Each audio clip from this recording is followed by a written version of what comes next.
Puji Tuhan, selamat malam, salam sejahtera, bahagia kiranya memenuhi kehidupan kita, karena sebentar lagi kita akan tersungkur di kaki salib Tuhan, sujud menyembah Allah yang hidup, bukan Allah yang mati. Itulah Allah Abraham, Ishak, Yakub, dan Allah Israel.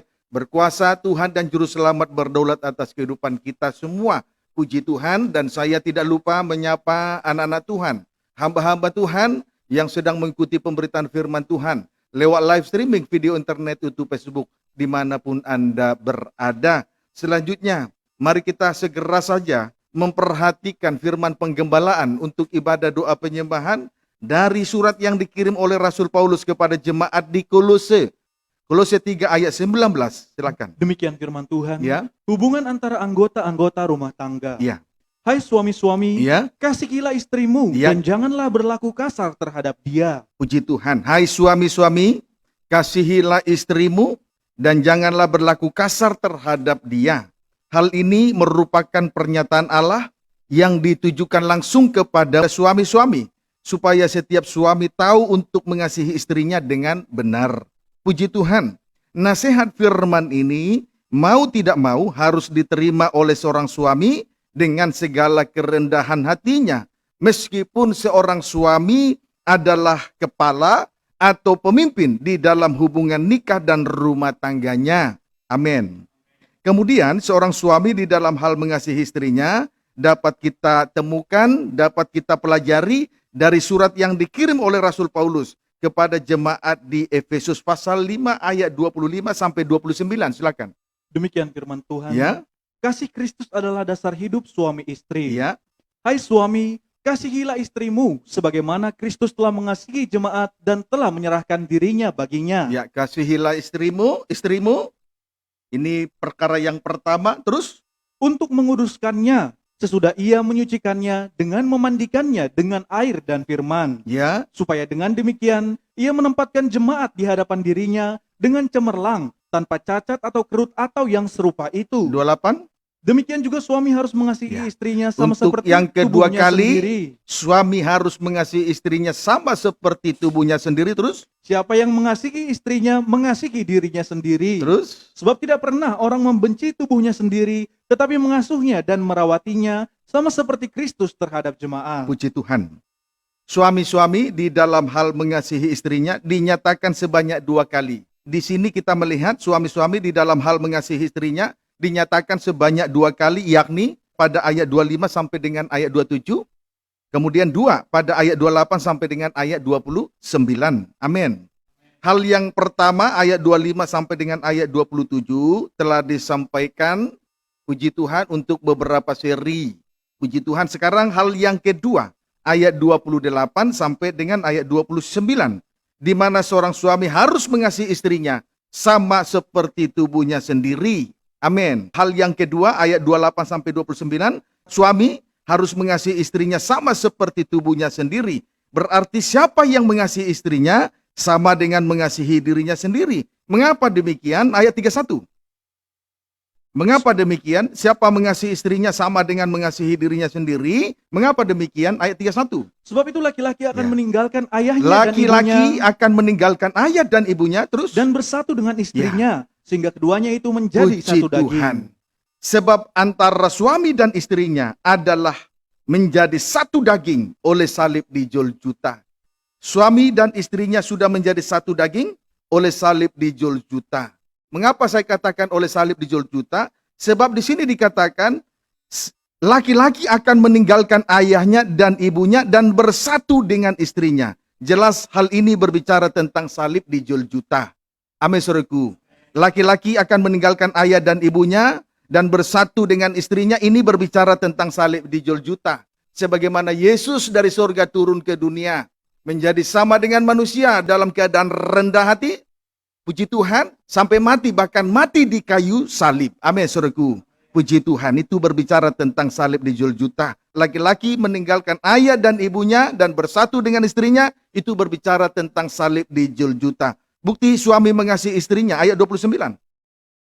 Sebab tidak pernah orang membenci tubuhnya sendiri, Ya. tetapi mengasuhnya dan merawatinya Ya. sama seperti Kristus terhadap Puji jemaat. Tuhan. Kemudian pada ayat 29 di sini dikatakan, dalam hal yang kedua ini, hal yang kedua di dalam hal mengasihi, tidak pernah orang membenci tubuhnya sendiri, tetapi mengasuhnya dan merawatinya. Mengasuhnya dan merawatinya. Lebih rinci tentang mengasuh dan merawatinya. 1 Tesalonika 2 ayat 7. 1 Tesalonika 2 ayat yang ke-7. Silakan. Demikian firman Tuhan. Pelayanan Paulus di Tesalonika. Iya, silakan. Tetapi kami berlaku ramah di antara kamu, Berlaku ramah terhadap kamu, terus sama seperti seorang ibu mengasuh dan Ya. merawati anaknya. Rasul Paulus berlaku ramah terhadap sidang jemaat, sama seperti seorang ibu ramah terhadap anak-anaknya. Ibu di sini menunjuk gembala sidang. Ibu menunjuk gembala sidang atau pemimpin sidang jemaat. Sedangkan tugas dari seorang gembala sidang ialah ada dua. Satu, mengasuh kerohanian dari sidang jemaat. Dua, merawati kerohanian dari sidang jemaat. Jadi, saudaraku, rohani kita diasuh oleh seorang ibu. Itulah gembala sidang. Di dalam penggembalaan yang Tuhan percayakan ini. Amin, saudaraku. Kerohanian kita tidak mungkin dalam keadaan diasuh dan terawat kalau kita jauh dari Tuhan. Jauh dari ibadah, jauh dari pelayanan. Pendeknya kalau jauh dari penggembalaan, rohani kita tidak mungkin dapat diasuh dan terawat dengan baik. Dan biarlah kiranya kita masing-masing pribadi lepas pribadi memberi kehidupan rohani kita untuk diasuh dan dirawat oleh Tuhan lewat penggembalaan yang Tuhan percayakan ini. Karena Yesus adalah gembala agung. Amin. Puji Tuhan. Haleluya. Puji Tuhan. Ayat 8. Demikianlah kami Ya. dalam kasih sayang yang Kasih besar sayang akan yang kamu, besar akan kamu. Terus. bukan saja rela membagi Injil Allah dengan Ya. kamu, Terus. tetapi juga hidup kami sendiri dengan kamu, Ya. karena kamu telah kami kasihi. Puji Tuhan.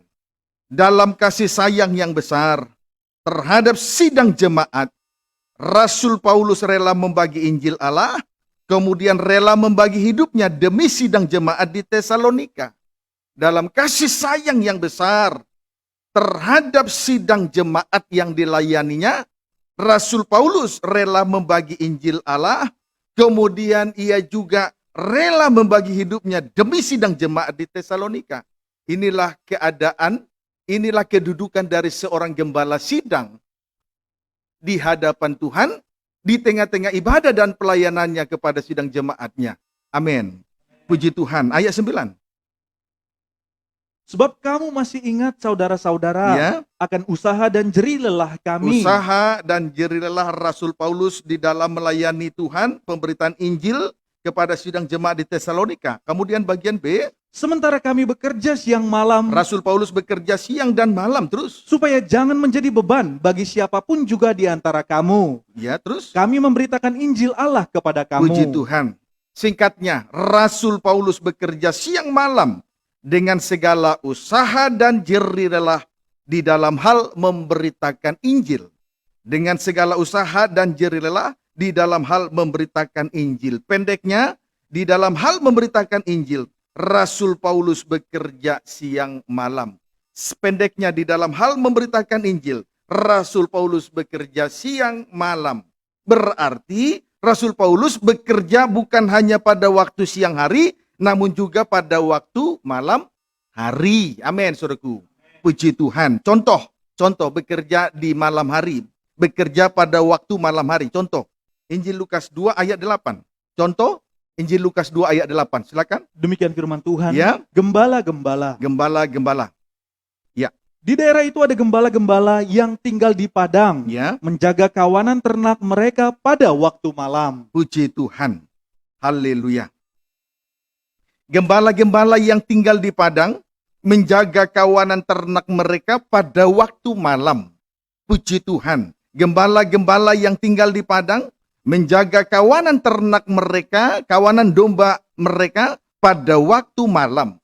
Pendeknya, gembala-gembala berjaga-jaga pada waktu malam. Pendeknya, gembala-gembala berjaga-jaga pada waktu malam. Waktu malam itu menunjuk dunia ini. Menunjuk dunia ini berada dalam suasana gelap karena diliputi oleh dosa.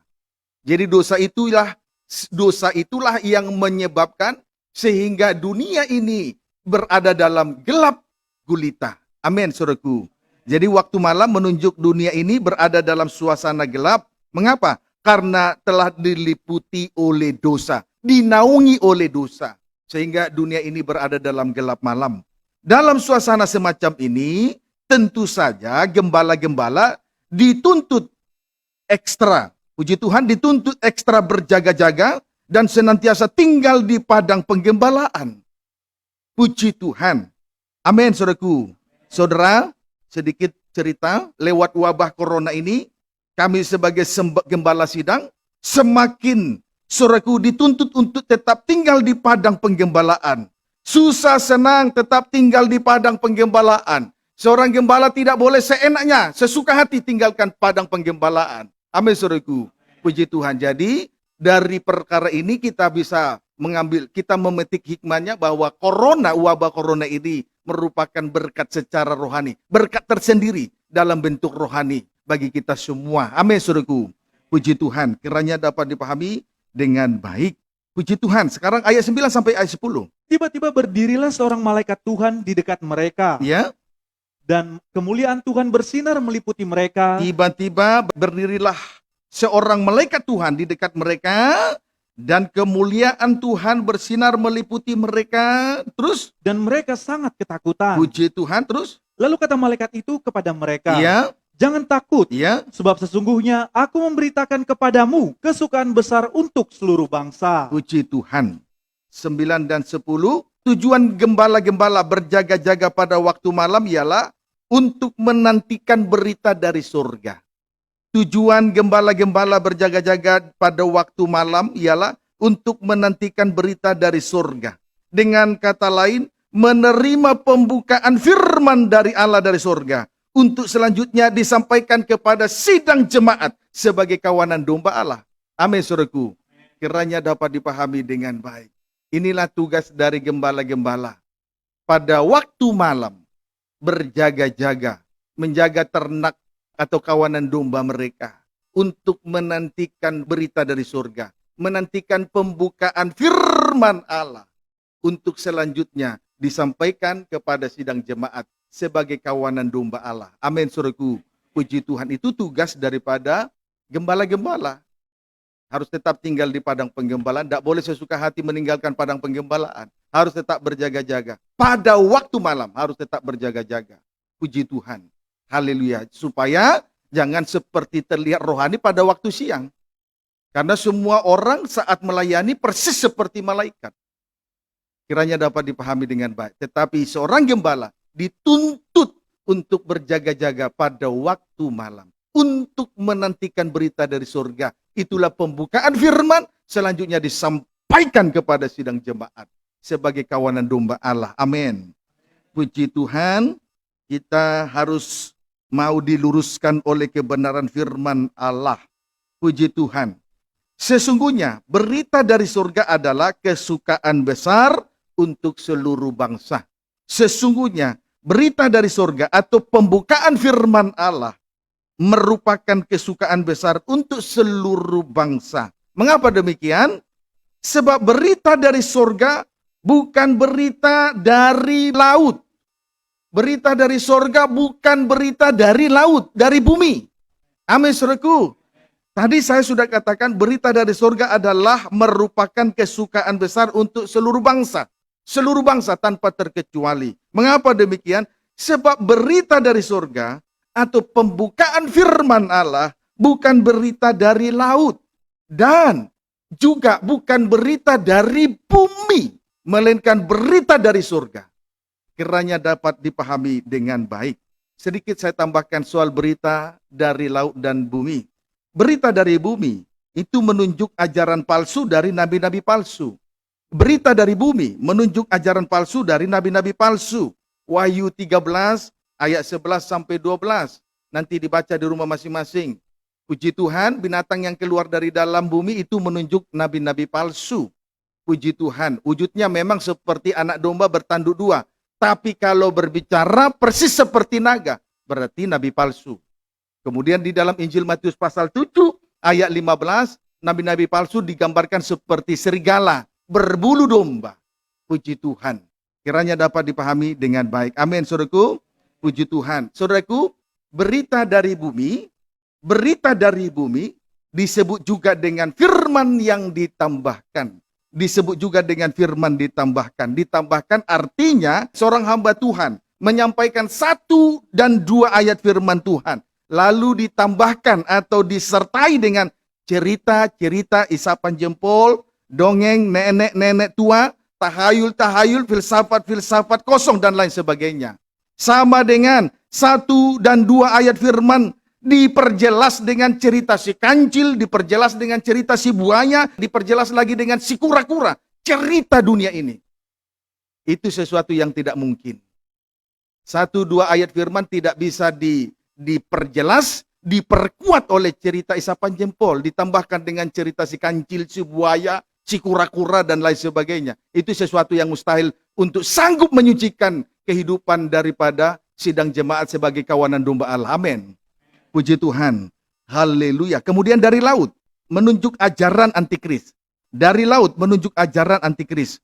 Wahyu pasal 13 ayat 1 nanti bisa saudara baca di sana. Binatang yang keluar dari dalam laut itu menunjuk antikris. Puji Tuhan. Sedangkan antikris dikuasai oleh roh jual dan beli. Nanti bisa dibaca Wahyu 13 ayat 16 sampai 18. Wahyu 13 ayat 16 sampai 18. Saudaraku, roh jual beli sama dengan roh dagang. Roh dagang tujuannya untuk mencari keuntungan semata di tengah-tengah ibadah dan pelayanan. Itu roh antikris. Kalau hamba Tuhan melayani pekerjaan Tuhan, melayani di tengah ibadah-ibadah yang Tuhan percayakan untuk mencari keuntungan, itu merupakan roh jual beli, roh antikris. Kiranya dapat dipahami dengan baik. Demikian juga kalau seorang imam melayani Tuhan, menerima upah di dalam melayani Tuhan, pemimpin pujian diupah, pembaca firman diupah, pemain musik diupah, singer diupah, choir juga diupah. Itu roh antikris, roh jual beli. Apapun alasannya, kiranya dapat dipahami dengan baik. Upah kita melayani Tuhan, Rasul Paulus berkata, kalau dipercayakan untuk melayani Tuhan, itu upah. Tapi kalau melayani mencari keuntungan bukan upah, itu roh antikris. Kiranya dapat dipahami dengan baik, berikan diri untuk diluruskan oleh kebenaran firman. Amin.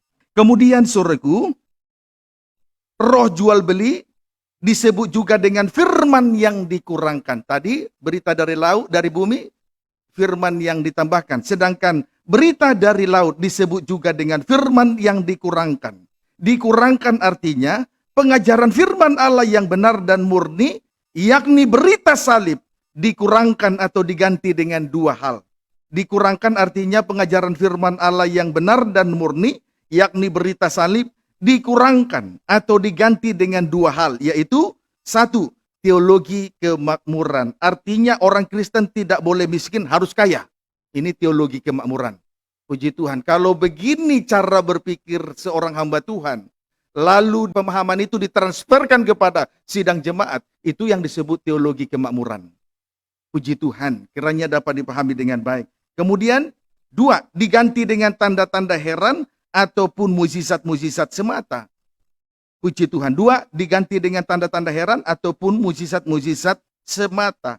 Perlu untuk diketahui, biar sejuta kali mukjizat terjadi di depan mata, saudaraku, terjadi mukjizat kesembuhan, terjadi juga tanda-tanda heran, jemaat rubu-rubu, tumbang sampai teler muntah-muntah, biarpun itu terjadi sejuta kali di depan mata, tetapi kalau berita salib diabaikan, semuanya itu tidak ada artinya. Amin, saudaraku.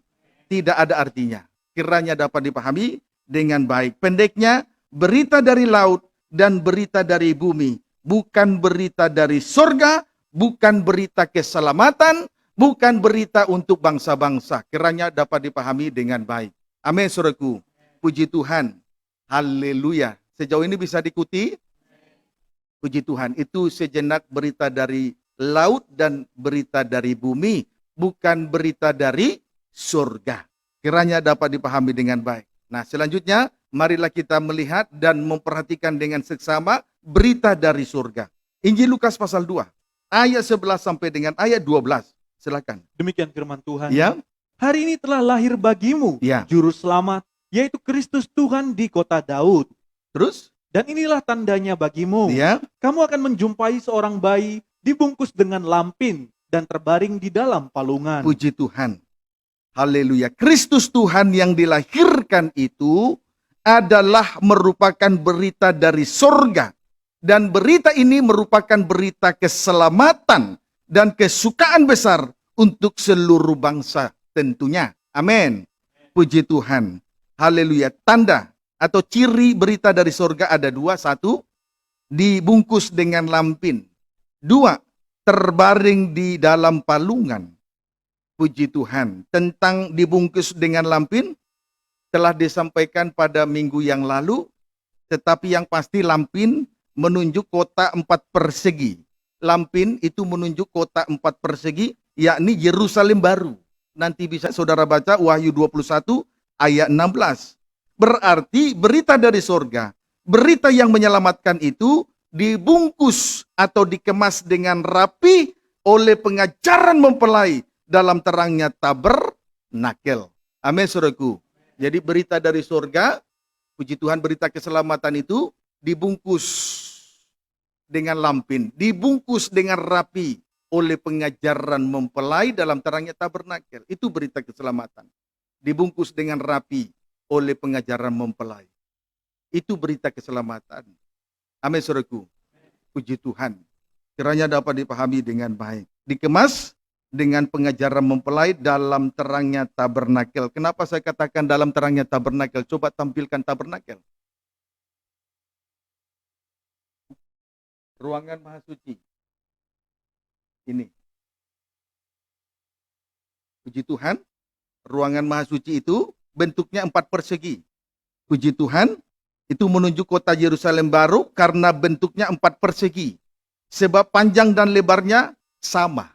Panjang, lebar, bahkan tingginya sama. Panjangnya 10 hasta, lebarnya 10 hasta, bahkan tingginya juga 10 hasta. Puji Tuhan. Amin, saudaraku. Itulah ruangan Maha Suci. Menunjuk Yerusalem baru karena bentuknya 4 persegi. Puji Tuhan. Haleluya. Sebab panjang dan lebarnya sama. Bahkan tingginya sama. Panjang 10 hasta, lebar 10 hasta. Bahkan tingginya 10 hasta. Puji Tuhan. Ruangan Maha Suci itu adalah gambaran dari gereja yang sempurna. Sidang mempelai Tuhan. Itulah kota Yerusalem baru. Amin. 2 minggu lalu telah saya sampaikan, saya berharap itu betul-betul termaterai dalam kehidupan kita. Puji Tuhan, artinya berita dari surga itu memang dibungkus oleh pengajaran mempelai dalam terangnya tabernakel, tidak boleh dibungkus dengan bungkusan yang lain. Sekalipun terlihat rapi, kalau bungkusannya asing, itu bukan berita keselamatan, bukan berita kesukaan bagi bangsa-bangsa. Amin, saudaraku. Puji Tuhan. Sekarang mari. Tentang terbaring dalam palungan. Puji Tuhan. Tanda berita dari surga tadi ada 2. 1 dibungkus dengan lampin. B. Atau 2 terbaring di dalam palungan. Sekarang tentang terbaring dalam palungan. Palungan menunjuk hati dari manusia. Palungan menunjuk hati dari manusia sebagai tempat makanan dan minuman. Sebagai tempat makanan dan minuman. Palungan sama dengan hati dari manusia. Sebagai tempat makanan dan minuman. Amin, saudaraku. Demikian juga palungan itu tempat makan minum domba-domba. Jadi palungan itu gambaran dari hati manusia. Sebagai tempat makanan dan minuman. Jelas hal ini berbicara tentang persekutuan yang mendalam dengan Yesus Anak Allah. Lewat firman-Nya dan perjamuan suci. Puji Tuhan.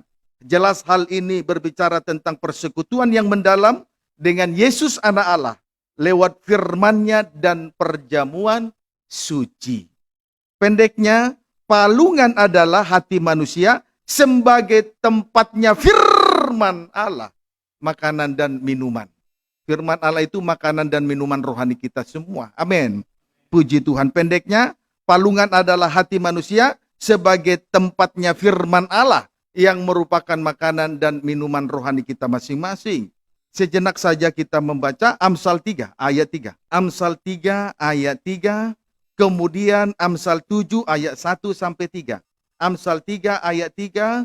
Lalu lanjut Amsal 7 ayat 1 sampai 3. Baca. Demikian firman Tuhan.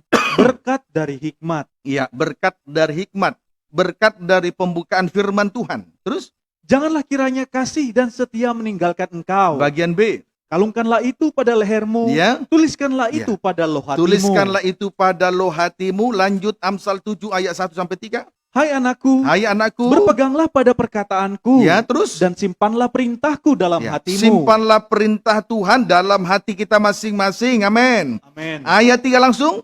Tambatkanlah semuanya itu pada jarimu, Ya. dan tulislah itu pada loh hatimu. Puji Tuhan, tulislah itu pada loh hatimu. Puji Tuhan. Pendeknya, loh hati adalah tempatnya firman Allah.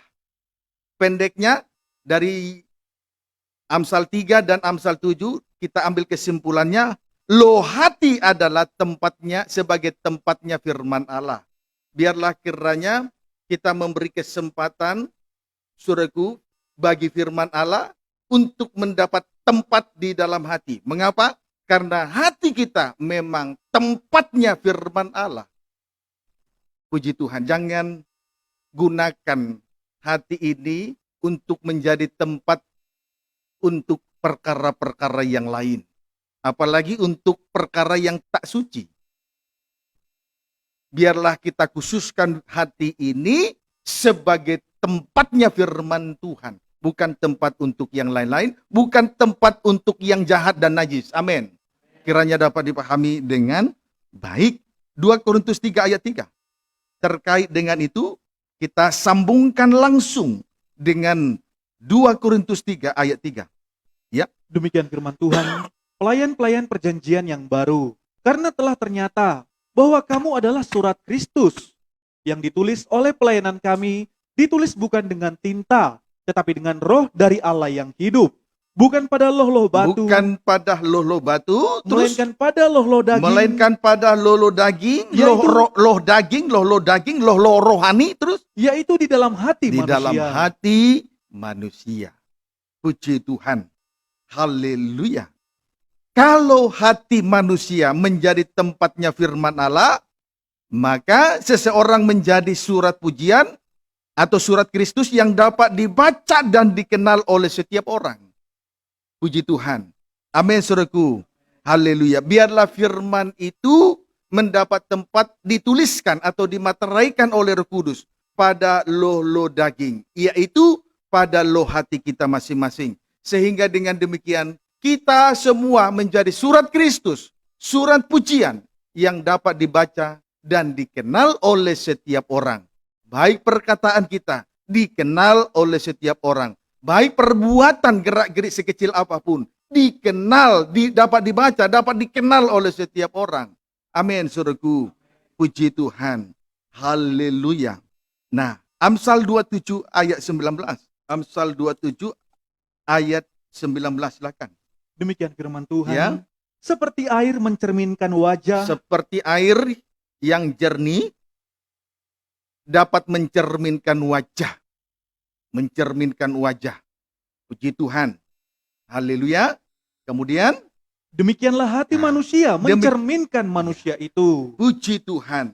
Hati manusia mencerminkan manusia itu sendiri. Kalau hati manusia mencerminkan manusia itu, sama saja dengan orang lain dapat bercermin dari kita. Amin, saudaraku. Hidup kita ini menjadi cerminan. Puji Tuhan. Orang lain bisa bercermin. Perkataan kita menjadi cerminan. Orang lain bisa bercermin. Berarti perbuatan kita menjadi cerminan bagi setiap orang dimanapun kita berada. Kalau firman mendapat tempat di hati kita, saudaraku, kehidupan kita ini menjadi cermin hidup. Perkataan menjadi cermin hidup, perbuatan menjadi cermin hidup. Kiranya dapat dipahami dengan baik. Amsal 4 ayat 23. Puji Tuhan. Amin. Amin. Puji Tuhan, kalau firman itu ada tempat di hati, kita menjadi cermin hidup. Perkataan menjadi cermin hidup, perbuatan kita juga menjadi cermin bagi setiap orang. Jadilah cermin. Amin. Biarlah hati kita mendapat tempat, biarlah firman Tuhan mendapat tempat di hati kita. Jaga hati dengan segala kewaspadaan. Sesuatu yang baik jangan biarkan ada di hati kita. sesuatu yang tidak suci, jangan biarkan dia mendapat jangan beri kesempatan bagi dia untuk mendapat tempat di hati kita masing-masing. Amin. Tutup pintu untuk yang sesuatu yang tidak suci, supaya betul-betul kehidupan kita ini menjadi cermin. Kiranya dapat dipahami dengan baik. Jangan permalukan Tuhan ya. Amin. Puji Tuhan. Amsal 4 ayat 23. Demikian firman Tuhan. Ya. Jagalah hatimu dengan segala Ya. kewaspadaan. Jagalah hatimu. Masing-masing kita, mari kita menjaga hati kita masing-masing Amin. dengan segala kewaspadaan. Amin. Amin, saudaraku. Amin. Mengapa demikian? Terus, Karena dari situlah terpancar kehidupan. sebab dari situlah terpancar kehidupan. Sama dengan cermin hidup. Terpancar kehidupan sama dengan cermin hidup. Amin, saudaraku. Terpancar kehidupan sama juga dengan cermin hidup. Puji Tuhan, terpancar kehidupan. Berarti cermin hidup. Jadilah cermin hidup. Bagi setiap orang, dimanapun kita berada. Bukan hanya bukan semata-mata di tengah ibadah dan pelayanan. Baik di rumah, baik di tempat bekerja, baik di tempat perkuliahan. Dimanapun komunitas kita semua. Menjadi cermin hidup. Kiranya dapat dipahami dengan baik. Puji Tuhan, haleluya. Saya tambahkan sedikit lagi, supaya kita semua yang sudah mengambil bagian dalam pelayanan, semakin mengerti, semakin dewasa. Puji Tuhan, 1 Timotius 4, ayat yang 16. 1 Timotius 4, ayat 16. Boleh baca mulai ayat 15? Demikian firman Tuhan. Ayat 15 boleh? Terus? Perhatikanlah semuanya itu. Perhatikanlah semuanya itu. Terus? Hiduplah di dalamnya supaya kemajuanmu nyata kepada semua orang. Puji Tuhan. Haleluya. Ayat 16. Awasilah dirimu sendiri Awasilah dirimu sendiri. Terus? dan awasilah ajaranmu. Iya. Puji Tuhan. Rasul Paulus berkata kepada Timotius anak rohaninya, awasilah dirimu sendiri dan awasilah ajaranmu. Maka sidang jemaat bukan saja hamba Tuhan atau pelayan-pelayan Tuhan, tapi sidang jemaat juga harus mengawasi diri sendiri dan juga mengawasi ajaran. Ajaran itu harus diawasi dengan baik. Ajaran itu harus diawasi dengan baik. Jangan sampai ajaran itu yang sudah kita terima itu suruhku ternodai. Karena kita tidak bisa menjaga hati kita masing-masing. Tetapi selanjutnya Rasul Paulus berkata, bertekunlah dalam semuanya itu. Karena dengan berbuat demikian, engkau akan menyelamatkan dirimu dan semua orang yang mendengar engkau. Jadi seorang hamba Tuhan harus menjaga dirinya dengan segala kewaspadaan, juga menjaga pengajaran yang dia terima dari Tuhan dengan segala kewaspadaan. Dan seorang hamba Tuhan harus bertekun di dalamnya, supaya ia dan sidang jemaat selamat. Kiranya dapat dipahami dengan baik. Puji Tuhan. Jadi seorang muda atau seorang hamba Tuhan harus menjaga satu, sikapnya, dua, ajaran yang diterima dari Tuhan. Haleluya. Puji Tuhan.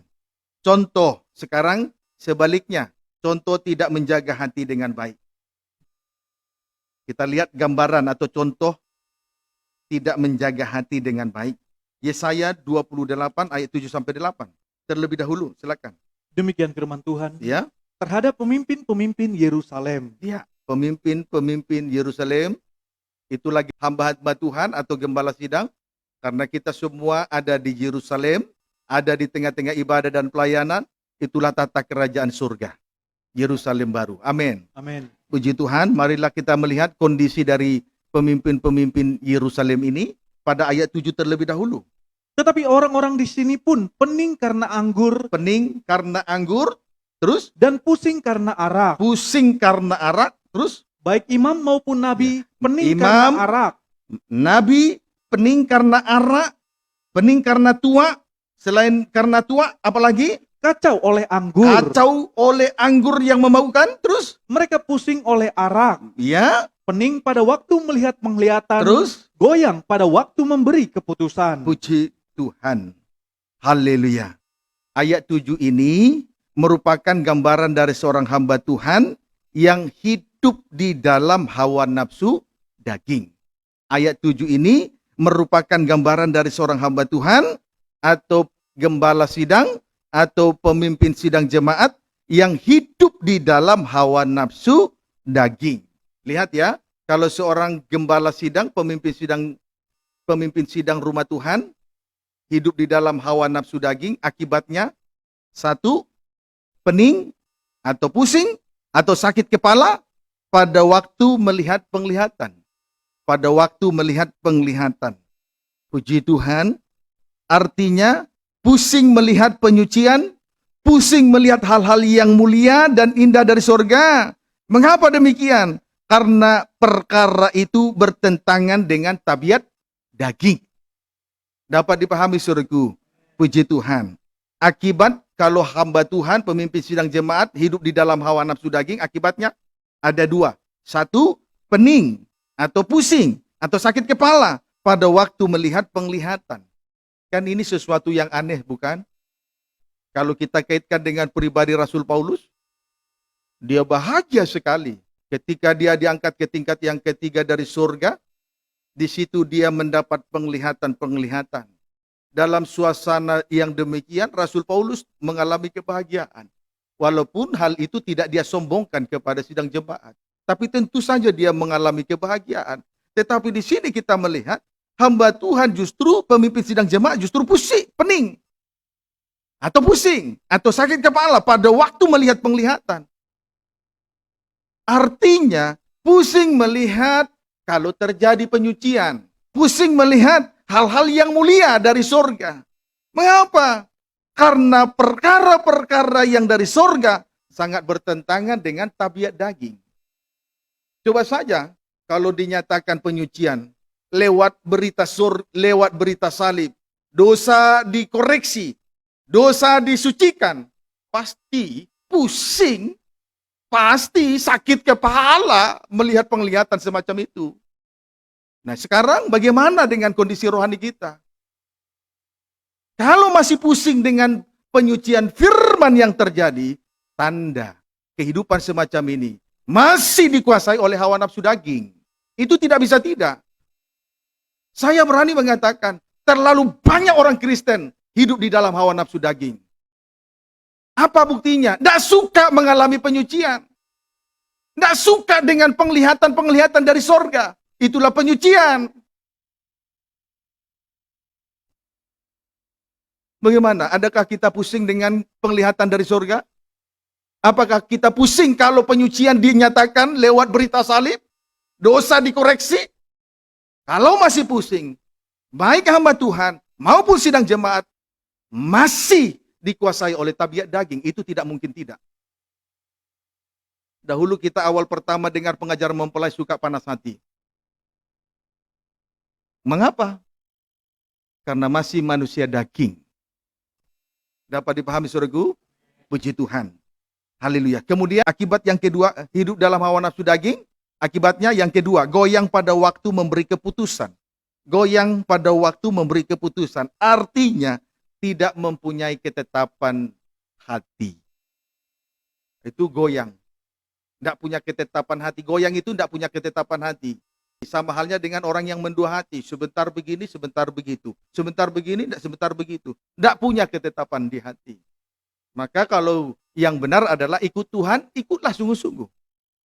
Kalau tidak ikut Tuhan, tidak usah ikut Tuhan sungguh-sungguh. Ya tinggalkan Tuhan saja. Daripada goyang, daripada mendua hati, tidak dapat apa-apa. Kalau berbuat dosa, sekalian aja menjerumuskan diri dalam dosa. Pasti ada juga pahala dosa. Tapi ujungnya maut. Kalau ikut Tuhan, sebaliknya ikut Tuhan. Dapat dipahami saudaraku. Puji Tuhan. Haleluya. Jadi akibat hidup dalam hawa nafsu daging, yang kedua, goyang pada waktu memberi keputusan. Artinya tidak mempunyai ketetapan di hati. Puji Tuhan. Sama itu menunjuk orang yang mendua hati. Tidak mendapat apa-apa. Puji Tuhan. Haleluya. Penyebabnya tadi, hawa nafsu daging. Kemudian ayat 8. Sungguh, segala meja penuh dengan muntah, Meja, itulah lohati, penuh dengan muntah. Terus kotoran, kotoran. Terus sehingga tidak ada tempat yang bersih Iya. lagi. mengapa seseorang hidup di dalam hawa nafsu daging? Sebab di sini dikatakan segala meja, itulah lohati manusia, penuh dengan muntah, juga penuh dengan kotoran. Kalau hati penuh dengan muntah, itulah sesuatu yang menajiskan. Kemudian hati penuh dengan kotoran, itu menuju kepada kejahatan-kejahatan dan kecemaran-kecemaran. Maka tentu saja tidak ada tempat yang bersih lagi. Tidak ada tempat bagi firman Allah. Ini loh yang membuat seseorang, sehingga seseorang itu hidup di dalam hawa nafsu dan keinginan daging. Kita harus saling mendoakan satu dengan yang lain. Supaya baik saya sebagai gembala sidang, pemimpin sidang jemaat, saudaraku tidak hidup dalam hawa nafsu daging, maupun sidang jemaat sebagai anak-anak rohani saya, tidak juga hidup dalam hawa nafsu daging. Supaya jangan pusing, jangan pening, jangan sakit kepala terhadap penglihatan-penglihatan dari surga. Itulah penyucian yang sedang terjadi, dosa dikoreksi lewat berita salib. Dan juga tidak goyang pada waktu memberi keputusan. Sebab itu, jagalah hati dengan segala kewaspadaan. Jagalah ajaran yang suci itu dengan segala kewaspadaan. Amin, saudaraku. Puji Tuhan. Kiranya dapat dipahami dengan baik. Haleluya. Tentu kalau hamba Tuhan, gembala sidang, hidup di dalam hawa nafsu dan keinginan daging yang jahat, tentu yang dirugikan adalah sidang jemaat. Banyak jemaat yang dirugikan. Maka itu sebabnya di atas tadi saya katakan, mari kita saling mendoakan satu dengan yang lain. Amin. Puji Tuhan, supaya jangan mengalami kerugian yang besar di tengah-tengah kita melayani pekerjaan Tuhan, dengan segala pengorbanan-pengorbanan, dengan segala jerih lelah dan usaha-usaha, sebagaimana tadi yang sudah dibuktikan oleh Rasul Paulus, jalan keluarnya. Injil Yohanes pasal 6 ayat 35. Injil Yohanes 6 ayat 35. Silakan. Demikian firman Tuhan. Iya. Roti hidup. Iya. Kata Yesus kepada mereka. Kata Yesus kepada mereka, orang banyak yang berbondong-bondong, terus Akulah roti hidup. akulah roti hidup. Terus Barang siapa datang kepadaku, Ya. ia tidak akan lapar lagi. ya berarti dia benar-benar makanan. Terus Dan barang siapa percaya kepadaku, Ya. ia tidak akan haus lagi. benar-benar dia minuman. Puji Tuhan. Yesus adalah roti hidup. Singkatnya, Yesus adalah roti hidup. Amin ya. Yesus adalah roti hidup. Menunjuk firman Allah. Roti hidup berarti firman Allah. Puji Tuhan. Tetapi ayat ini menceritakan kepada kita masih dalam bentuk logos. Amin, saudaraku. Masih bentuk logos, artinya sama dengan huruf-huruf yang tertulis pada lo batu, sama dengan huruf-huruf firman Tuhan yang tertulis pada lo batu. Puji Tuhan. Atau huruf-huruf firman Tuhan yang pernah tertulis pada gulungan kitab yang ditulis pada bagian luar dan bagian dalamnya. Setiap lembaran-lembaran dari gulungan kitab itu ditulis bagian dalam dan bagian luarnya. Ini masih dalam bentuk logos. Karena Yesus sedang memproklamirkan, akulah roti hidup. Berarti Yesus adalah firman Allah. Tapi masih dalam bentuk logos. Huruf-huruf yang mati tertulis pada lo batu, pernah juga tertulis pada setiap lembaran-lembaran gulungan kitab, bagian luar dan dalamnya, dalam atau luar. Dapat dipahami. Puji Tuhan, itu berarti sama dengan Injil Yohanes 6 ayat 35, sama dengan Injil Yohanes 1 ayat 1. Kemudian ayat 50 sampai 56. Inilah roti yang Boleh baca turun. ayat 48. Akulah roti hidup. Untuk yang kedua kali, Yesus berkata, akulah roti hidup. Terus, puji Tuhan, ini bukan lagi bentuk logos. Mengapa? Ayat 49 sampai 56. Nenek moyangmu telah makan mana di padang gurun, Ya. dan mereka telah mati. Mati terus. Inilah roti yang turun dari sorga, Ya. Barang siapa makan daripadanya, Ya. ia tidak akan mati. Puji Tuhan, sudah masuk dalam bentuk makan dan minum terus. Akulah roti hidup yang telah turun dari sorga. Ya. Jikalau seorang makan dari roti ini, Terus. ia akan hidup selama-lamanya. Ya. Dan roti yang kuberikan itu ialah dagingku Puji yang Tuhan. akan kuberikan untuk hidup dunia. Sampai 56. Orang-orang Yahudi bertengkar antar sesama mereka dan berkata, Ya. bagaimana ia ini dapat memberikan dagingnya kepada kita untuk dimakan? Puji Tuhan, ikut Tuhan jangan pakai logika loh, saudara. Amin. Menyangkal diri pikul salib jangan diolah lagi pakai logika loh, saudaraku, supaya nanti firman itu mendarah daging, saudaraku.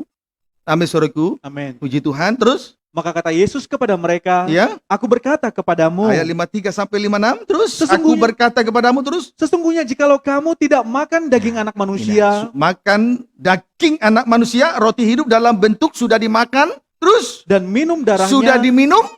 Tadi masih dalam bentuk logos, menceritakan, memproklamirkan logos, huruf yang tertulis. Amin. Amin. Tapi di sini sudah bentuk dalam dimakan, diminum, terus kamu tidak mempunyai hidup di dalam dirimu. 54 terus. Barang siapa makan dagingku dan Ya. minum darahku, Terus. ia mempunyai hidup yang kekal. Terus. Dan aku akan membangkitkan dia pada akhir zaman. Ya, terus. Sebab dagingku adalah benar-benar makanan, Ya. dan darahku adalah benar-benar minuman. Terus. Barang siapa makan dagingku dan minum darahku, Ya. ia tinggal di dalam aku dan Ya. aku di dalam dia. Puji Tuhan. Haleluya. Singkatnya, makan tubuh dan darah Yesus sama artinya firman menjadi daging. Inilah roti hidup firman Allah yang sudah menjadi daging. Sudah menjadi praktek dalam kehidupan sehari-hari. Amin, saudaraku. Rela menyangkal diri dan memikul salibnya masing-masing. Tidak usah pakai logika. Saat kita dikoreksi, lewat penyucian firman, kita mengalami koreksi-koreksi terhadap dosa. Puji Tuhan, itulah pengalaman salib. Tidak perlu pakai logika. Ambil saudaraku, lalu bertanya, bagaimana mungkin? Bagaimana ia ini dapat memberikan dagingnya kepada kita untuk dimakan? Ini kan logika manusia. Puji Tuhan. Memang saat kita mengalami penyucian lewat firman, itulah berita salib yang menyucikan itu, memang sakit bagi daging. Tidak masuk logika. Tetapi harus. Sampai firman mendarah daging, mendapat tempat di dalam loh hati kita masing-masing. Amin, saudaraku. Kiranya dapat dipahami dengan baik.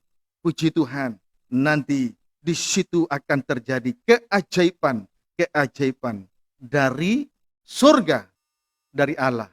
Kita alami di bumi ini. Amin, saudaraku. Puji Tuhan. Haleluya. Baik, coba kita baca lagi.